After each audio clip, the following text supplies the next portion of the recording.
بسم اللہ الرحمن الرحیم الحمد للہ الذی جعلنا من المتمسکین بولایت امیر المومنین۔ السلام علیکم یا علی علیہ السلام مدد۔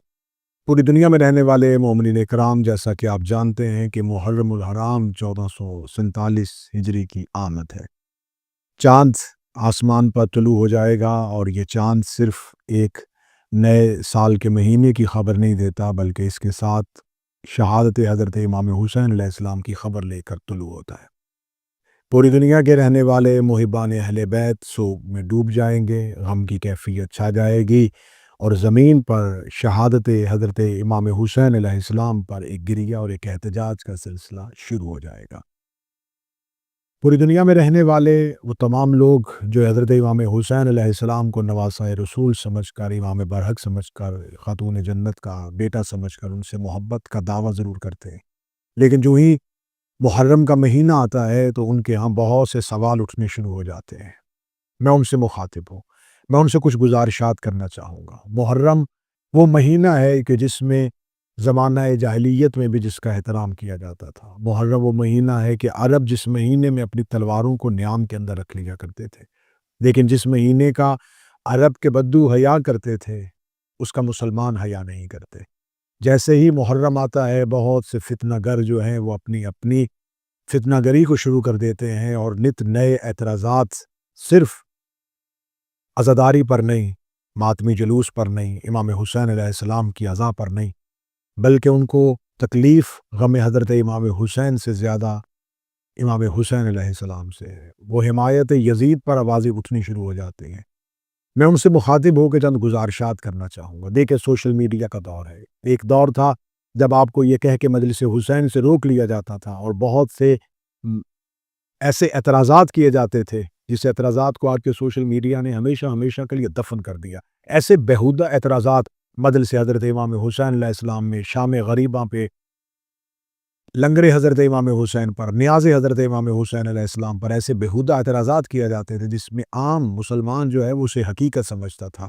وہ یا اسے کسی مولانا کی زبان سے سنتا تھا، اور یا کسی بیہودہ کتاب سے پڑھتا تھا۔ وہ سمجھتا تھا کہ شاید ایسا ہی ہے، لیکن سوشل میڈیا نے اب تمام مناظر آپ کو دکھانے شروع کر دیے ہیں۔ امام بارگاہوں کی تمام مجالس آپ لائیو دیکھتے ہیں۔ آپ کو امام بارگاہوں کے دروازے آپ کے لیے کھول دیے جاتے ہیں۔ امام بارگاہ کے دروازے پہ کھڑے ہوئے ہمارے نوجوان جسموں کی تلاشیاں لیتے ہیں، عقیدوں کی تلاشیاں نہیں لیتے۔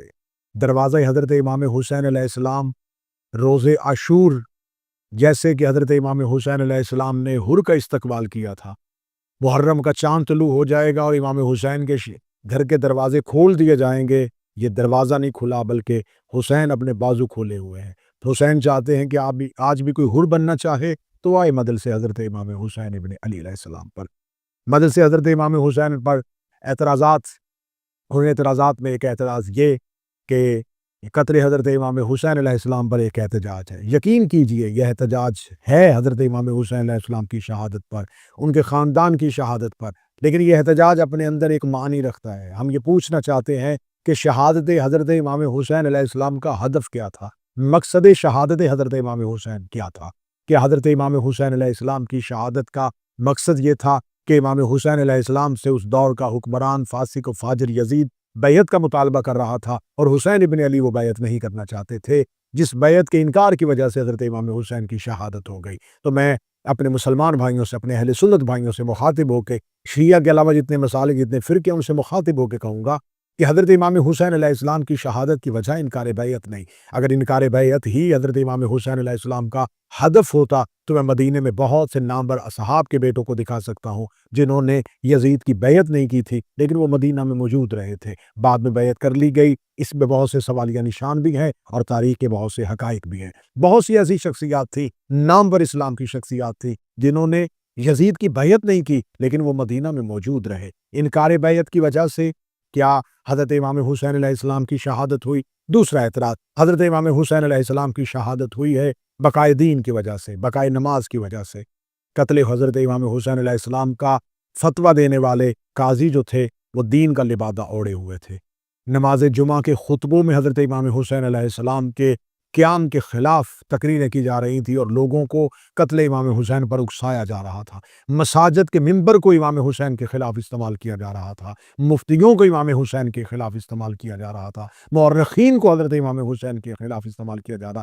اسٹیٹ نے وہ کون سی طاقت ہے ریاست نے جو حضرت امام حسین کے خلاف استعمال نہیں کی تھی؟ امام حسین کے خلاف یہ تمام دیندار طبقہ سامنے آ چکا تھا، یہ گردنوں میں قرآن لٹکائے ہوئے کربلا میں موجود تھے، یہ لا الہ الا اللہ کی صدا بلند کرتے ہوئے اور نماز با جماعت پڑھنے کے بعد حضرت امام حسین یہ قتل کے فتوے دے رہے تھے۔ تو میں یہ پوچھنا چاہوں گا کہ اسلام ہمیں دو چہرے دکھا رہا ہے، ایک چہرہ وہ ہے جو حسین ابن علی کے ساتھ ہے، ایک چہرہ وہ ہے جو یزید ابن معاویہ کے ساتھ ہے۔ اب ہمیں سوال یہ کرنا ہے، احتجاج ہے قتل حضرت امام حسین پر، لیکن ہمارا ماتم امام حسین کی جہاں شہادت پہ ہم غم منا رہے ہیں، ہم گریہ کر رہے ہیں، وہاں یہ احتجاج سوالیہ نشان ہے، آخر یہ قتل کیوں کیا گیا؟ آخر اس قتل میں کون کون شریک تھا؟ اس کے اہداف کیا تھے؟ شہادت حضرت امام حسین کے مقاصد کیا تھے؟ قیام حضرت امام حسین کیوں ہوا تھا؟ میں اہل سنت بھائیوں سے مخاطب ہوں، حضرت امام حسین ابن علی نے اس کا بہترین جواب دیا تھا۔ جب آپ مدینہ کو چھوڑ رہے تھے تو آپ کے بھائی محمد بن حنفیہ جب ان سے سوال کرتے ہیں کہ آپ مدینہ کو چھوڑ کے کیوں جا رہے ہیں، تو حضرت امام حسین علیہ السلام کا شہرا آفاق جملہ آج بھی تاریخ کی کتابوں میں محفوظ ہے کہ امام حسین ابن علی علیہ السلام نے کہا، میں جا رہا ہوں اپنے جد رسول اللہ کی امت کی اصلاح کی خاطر۔ امام حسین ابن علی نے یہ نہیں کہا کہ میں یزید کی اصلاح کی خاطر جا رہا ہوں، میں اہل شام کی اصلاح کی خاطر جا رہا ہوں، میں اہل کوفہ کی اصلاح کی خاطر جا رہا ہوں۔ امام حسین نے کہا میں امت کی اصلاح کی خاطر جا رہا ہوں۔ اس کا مطلب ہے اگر امام وقت یہ کہہ رہے ہیں، نواسہ رسول یہ کہہ رہے ہیں کہ اتنا بڑا انقلاب اور اتنا بڑا قیام اپنے خاندان کے ساتھ، اپنے 6 ماہ کے بچوں کے ساتھ مدینہ چھوڑ دینا، اس کا مقصد جو تھا وہ کیا تھا؟ انکار بیعت؟ نہیں، اس کا مقصد کیا تھا؟ یزید کے خلاف کوئی رٹ، کوئی ریاست کا کیا؟ نہیں، امام حسین کا مقصد خود امام حسین کی زبان سے جاری ہو گیا، اصلاح امت۔ امت کی اصلاح کس میں پوشیدہ تھی؟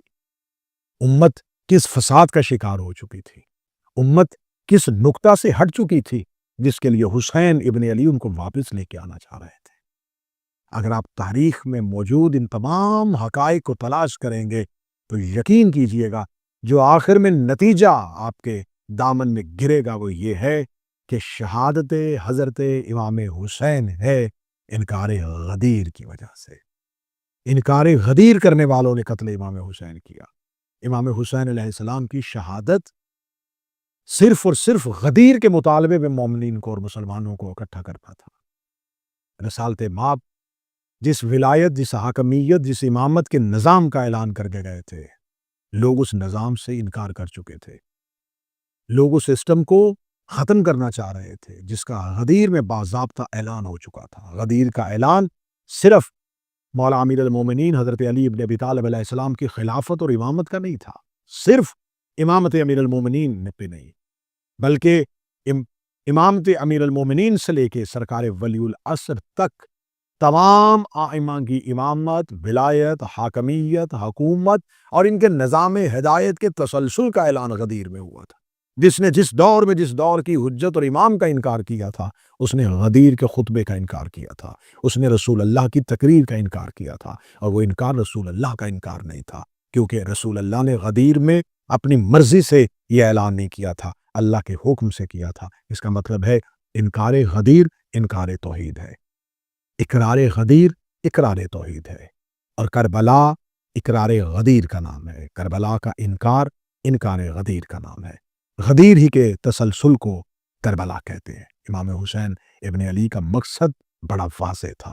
میں اہل سنت بھائیوں سے مخاطب ہوں، آپ کو کہا جائے گا کہ آپ امام بارگاہوں میں نہ جائیں، آپ ماتمی جلوس کو نہ دیکھیں، یقین کیجئے میں آپ سے شیعہ قوم کا ایک ادنا سا خطیب اور ذاکر ہونے کی حیثیت سے گزارش کروں گا، آپ ماتم نہیں کرنا چاہتے آپ نہ کریں، آپ کے ہاں ماتم کی اجازت نہیں ہے آپ نہ کریں، آپ کے ہاں گریہ بھی نہیں کرنے دیا جاتا تو آپ روئے بھی نہ، لیکن ایک دفعہ صفِ عذاب پہ ضرور آئیے گا۔ امام بارگاہوں میں حسین ابن علی آپ کا انتظار کریں گے۔ اگر آپ اپنے محلے میں ہونے والے کسی بھی غیر مسلم کے ہاں بھی اس لیے چلے جاتے ہیں کہ بے شک ان سے ہمارا مذہب نہیں ملتا، لیکن ہمارا علاقہ ایک ہے، حسین ابن علی سے تو آپ کا ایک رشتہ ایسا ہے کہ وہ جس کا نواسہ ہے آپ اسی کا کلمہ پڑھتے ہیں۔ آپ بلا تفریق مذہب و ملت مجالس میں شریک رہیں، غم حضرت امام حسین علیہ السلام کو سمجھیں، مقصد حسین ابن علی کو سمجھیں۔ آپ کو کہا جائے گا کہ آپ 10 محرم قبرستان میں جائیں اور آپ قبروں پہ مٹی ڈالیں، سوال ضرور کیجئے گا کہ پورا سال قبروں پہ مٹی ڈالی جاتی ہے، 10 محرم کو ہمیں قبرستان میں کیوں بھیجا جا رہا ہے؟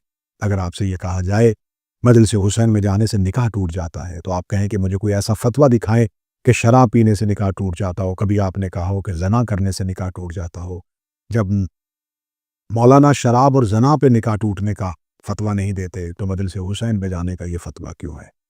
آپ کا کسی مسلک، کسی فرقہ، کسی گروہ سے تعلق ہے، حسین ابن علی کسی خاص مسلک، کسی خاص فرقہ، کسی خاص گروہ کے امام کا نام نہیں۔ یہ مسیحا ہے تھکی ہوئی انسانیت کے، یہ غموں سے نڈھال اور چور چور انسانیت کے قائد کا نام حسین ہے۔